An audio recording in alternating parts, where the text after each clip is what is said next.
लड़का मर गए अग्निदान कह दे कलम की सुना रोआ चाहे गावा बिना कर अदा कैले हम आगे न दे जैसे कि हम कोई के नौकर भाई सत्यवादी राजा हरिश्चंद्र मुझे दुनिया के लोग जानते हैं तो मैं सच्चाई में फर्क पड़ जाइए ऊपर संग्रह लेके छोड़ा। अब आप लोगों के एक ही हम गाना सुनाई भैया बड़ा परेशान है वही गाना में कजरी आई हम देखो कि तू कितना कजरी के शौकीन है और कहानी भी तोहर मिली गाना भी बढ़िया मिली कजरी भी मिल जाएगी डिस्टर्ब मत करा सबके मन पे हो जाए ना।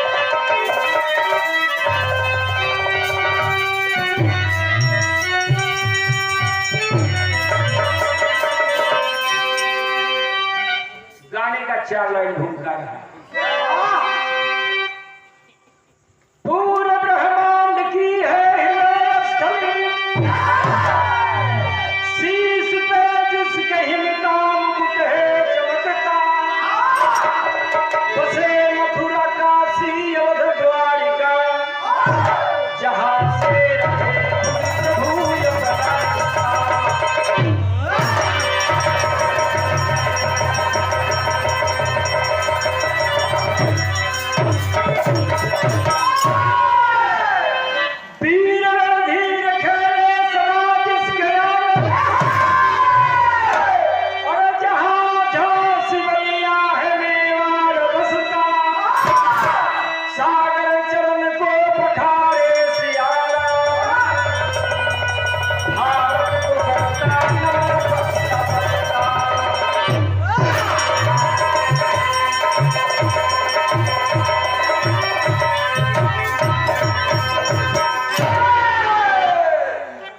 ध्यान से आप लोग सुनेंगे तो इस गाने में सिद्ध करके दिखा दूंगा बता दूंगा कि हमारे हिंदुस्तान को हमारे भारत देश को विश्व गुरु क्यों कहा जाता है। बारे हमारी धरती बारे हमारे हिंदुस्तान दर्ज मास्टर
भगवान खुद फिदा होता और संत फकीर के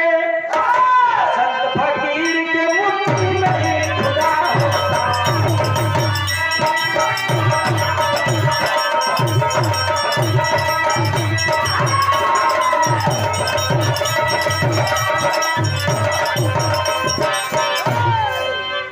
यहाँ से कहानी स्टार्ट है बिरहा हम लाइन पर गौर करेंगे कहानी फरिया जाए जाने बिरहा हो गए से सुन लो पड़ता बेटा जाए अरे सुनिए सुना रहा हूँ रब की है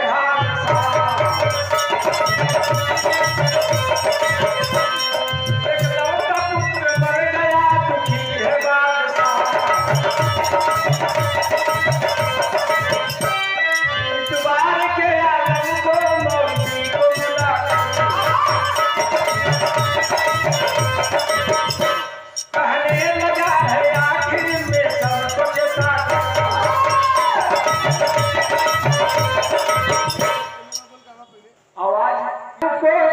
मंत्री को बुला के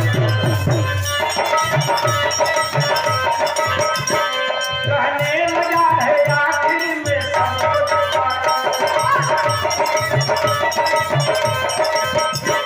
जिंदा हुआ नलाल तो चढ़ाओ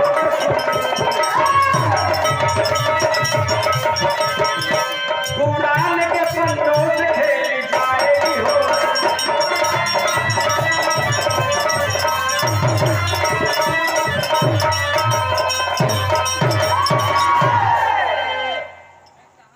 अरब देश के बादशाह का लड़का मात्र 19 साल की उम्र में मर गया।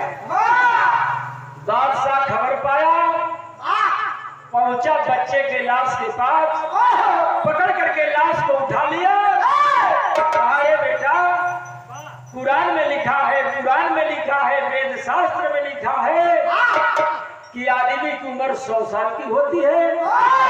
तुम मात्र 19 साल की उम्र में मर गया, ऐसा हो नहीं सकता। तुझे मरने नहीं दूंगा।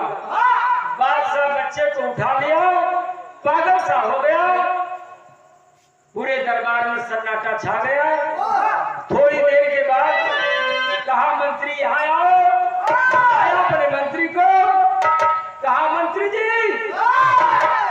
जितने हमारे देश में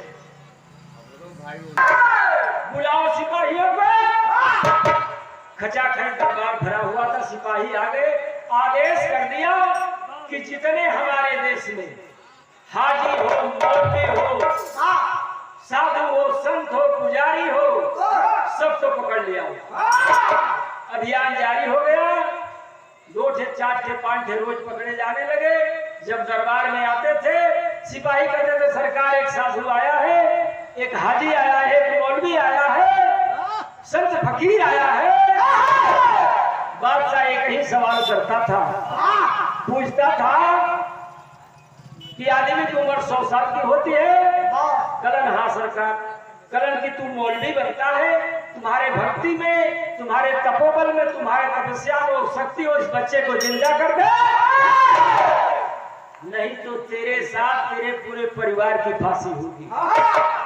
हवालात में रोज बंद होने लगे 2-4-10 लोग। पूरे देश के संत फकीर पकड़े जाने लगे। हजारों हजार की संख्या में हवालात में बंद हो गए। जब हजारों हजार की संख्या में बंद भइल तो भय का जान है नहीं जाने करा खुश क्या बात साहब। जब हवालात में बंद हो गए तो भय का कि सुन के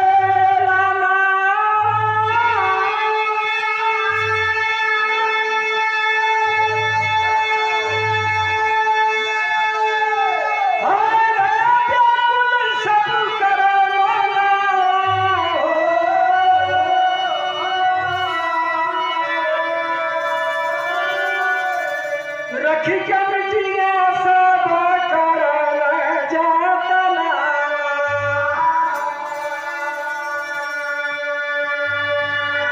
अब कैसे के जाना बचावल जाई मनावा हो। सोचया विचार के उड़ चल विधाना।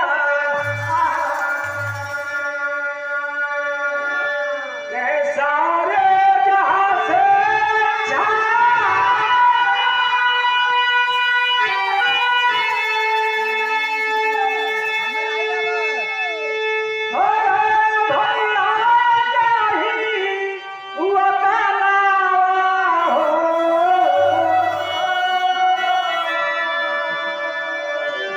सोने वाली चिराई का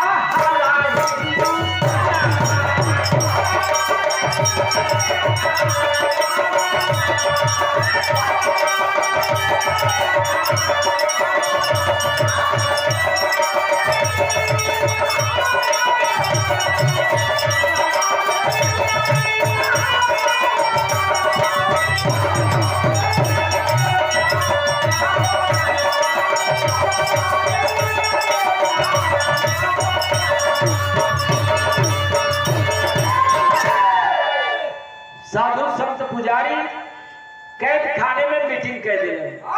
सब झूठ के लगल बतियावे करे भैया आखिर हमने का फांसी हो जाए ठीक हो, लेकिन पूरे परिवार का फांसी बादशाह करा दे। बादशाह पागल हो गए बा, एकर कोनो उपाय कहल जा। कौनो वही में से फकीर करन की भैया सुनीला कि हिंदुस्तान में साधु संत के रूप में भगवान निवास कर रहे हैं। अगर हमने में से कोई जात हिंदुस्तान तो हो सकता कि लड़का भी जिंदा हो जाए, हमने इतना साधु संतन के परिवार सहित जान सब पर बच जाए। इतना बात जब कलंद बिरहा के शैली में भाव मास्टर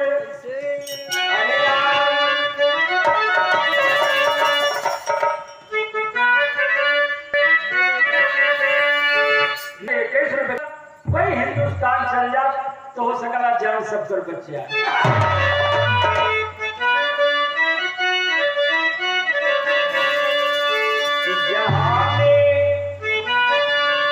सबसे आला इंडिया जहाँ पर गुरु दक्षिणा दिए कन्हैया सबसे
सिपाही से साधु संत फकीर के दिखाने से आरजू कैलन कि भैया बादशाह से खे बात हमने के करवा दे।